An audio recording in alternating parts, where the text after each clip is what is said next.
I'm at my local grocery store because I'm all out of my house wines. So what wines are good for your house wines? Well, stay tuned and I'll let you know.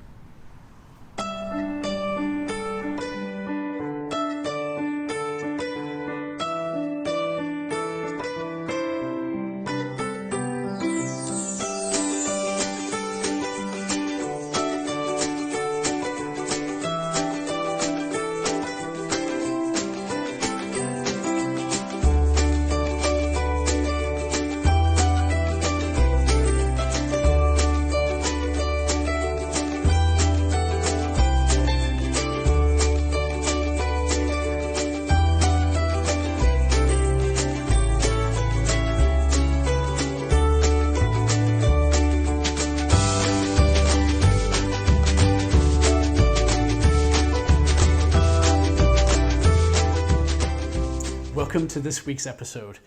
Well, we're going to look at some wines that are nice to have on hand. I'm going to call it our house wines. So these are wines that you could have plenty of on hand. So when guests drop by or if you have a planned party, I've got you covered. We'll do everything from sparkling wine all the way to a red wine that won't let you down. Let's take a look at each one. So let's take a look at the first wine. You know, it is one of my go-to sparkling wines all holiday long. I just so adore this wine. It's excellent, great value, delicious, and every time I serve it, people seem to really enjoy it. And it is Mumm Napa Brut Rose. So what could look more pretty for the holidays, right, than a rosé sparkling wine? It looks so nice when you set it out for your friends and family in those pretty champagne glasses. Well, the reason I picked all three wines, for the most part, are that they cover three things I think are real important when you're entertaining. And that is a wide variety of wines that most people are going to like. And so all three wines are from California. They're pretty moderately priced. And if you let me know, Trent, I'd like maybe some more affordable alternative.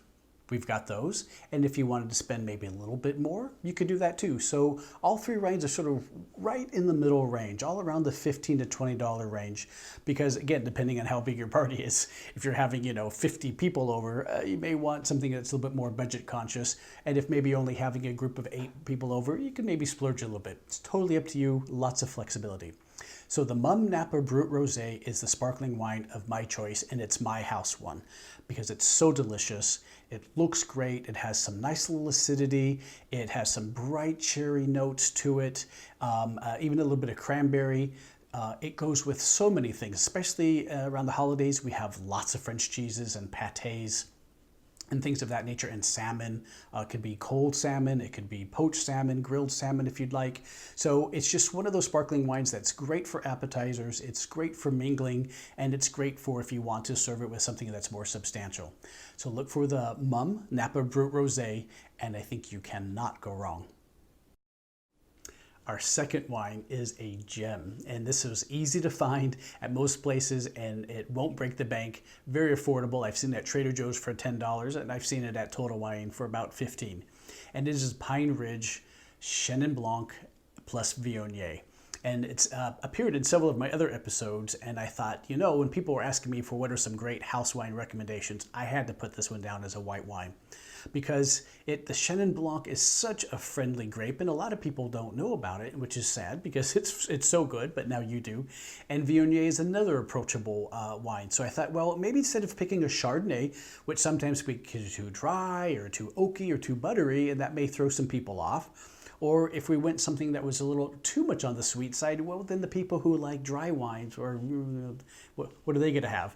So I was really trying to help you find a wine that would probably have a wide appeal. So my wife and I, we like very dry Chardonnays, and we like Sauvignon Blancs, but you know what? We love this one. And I think if someone likes wines a little bit on the sweeter side, you'll make them happy too. So the Pine Ridge, very famous winemaker, famous for making cabs in California. And about in 1995, they started making this wine. And they thought, oh, let's just put this little mix of some grapes together. And, maybe people won't even like it or know about it. It's turned out to be one of their superstar wines in their portfolio. And it couldn't happen to a better winery. Very nice winery from California. So look for the Pine Ridge Chenin Blanc plus Viognier for your house wine that I think is going to have broad appeal to a lot of people who will be coming over to your house for the holidays. You'll know it's, as soon as you open it, you're going to recognize that it has these beautiful honeysuckle and orange blossom aromas to it. And then when you taste it, a little bit of pear, a little bit of tropical fruit, and some nice green apple, light acidity.